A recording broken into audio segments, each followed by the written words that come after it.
The blizzard came without mercy, swallowing the plains like a living thing, turning the world white and soundless except for the scream of the wind. And Jedediah Cole had lived long enough to know when death was riding close behind.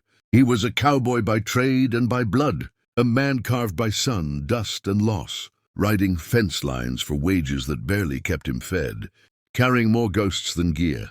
That day he had been tracking a broken fence along the northern ridge when the sky darkened and the snow fell, thick and fast, blinding him, freezing his beard, biting through his coat like needles. He should have turned back. Any sensible man would have. But Jed kept riding, leaning low in the saddle, whispering to his horse through the roar of the storm. That was when he saw her, collapsed in the snow like she'd been dropped from the sky itself. At first, he thought she was dead. Most folks caught in a blizzard like this were. But something made him dismount. Maybe it was the way her gloved hand was half buried, fingers curled like she was still fighting. Maybe it was the way the wind seemed to howl louder around her, as if daring him to walk away. She was young, her face pale as frost, dark hair frozen to her cheeks, lashes white with ice. She wore fine wool, better than any drifter's clothes, but that meant nothing out here. The cold didn't care who you were. Jed knelt, shaking her gently, feeling the faintest breath against his glove, alive, barely. He swore under his breath, knowing what this meant. Saving her could kill him, but leaving her would haunt him until the day he died. He lifted her, surprised by how light she felt, and lashed her to his saddle, shielding her with his own body as he turned toward the nearest line shack miles away. The ride was agony. Snow clawed at his eyes.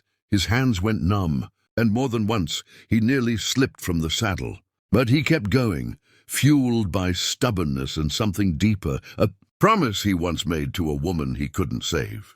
By the time he reached the shack, Jed was shaking violently, his fingers useless clubs. But he managed to get a fire going, strip the frozen layers from the stranger, and wrap her in blankets. He spoke to her while she drifted in and out, telling her pointless things about his horse, about the land, about how storms like this always passed, because silence felt too much like death. Hours later, when the wind finally began to ease, her eyes fluttered open. She looked at him with confusion, then fear, then something softer.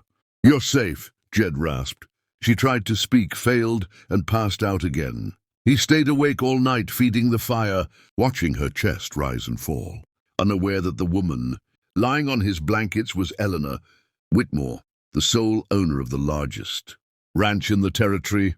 A name spoken with equal parts respect and fear, a woman powerful enough to change his life forever. And if this story already has you hooked, don't forget to subscribe to the channel, because what happens next will prove that one act of kindness can rewrite destiny itself. She woke 2 days later to sunlight and pain, the storm gone as if it had never existed. And the first thing Eleanor Whitmore saw was a stranger sleeping in a chair, had pulled low, boots still on, hands cracked and raw from cold. Jed stirred when she moved, rising instantly alert despite exhaustion. And when he saw her awake, relief crossed his face so fast it startled her. He fed her water, then soup, careful, gentle, never asking her name, never demanding thanks. Over the next days, as her strength returned, Eleanor learned pieces of him, how he drifted from job to job, how the land was changing, how big ranches were swallowing small men whole. Jed learned pieces of her too, though she was careful, calling herself Nell, saying only that she worked with horses. When riders finally came looking for her, guns drawn and fear sharp in their eyes, the truth exploded into the shack like thunder. They called her ma'am. They called her boss. They called her the woman who owned half the valley. Jed stood frozen as realization hit him harder than the blizzard ever had. He had saved not just a stranger, but a queen of cattle and land. He expected anger, arrest, accusation. Instead, Eleanor looked at him and said simply, "This is the man who saved my life." The riders lowered their weapons. In the days that followed, word spread fast, and offers came faster, money, jobs, favors. But Jed refused them all, preparing to leave, uncomfortable in a world where power tilted so sharply. That was when Eleanor stopped him.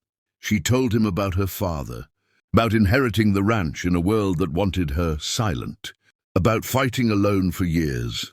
She told him how in the storm she'd been sure she was going to die, and how his voice had pulled her back from the dark. Then she offered him something different, not charity, not reward but partnership, a place, a chance. Jed hesitated, haunted by the past, by the fear of hoping again.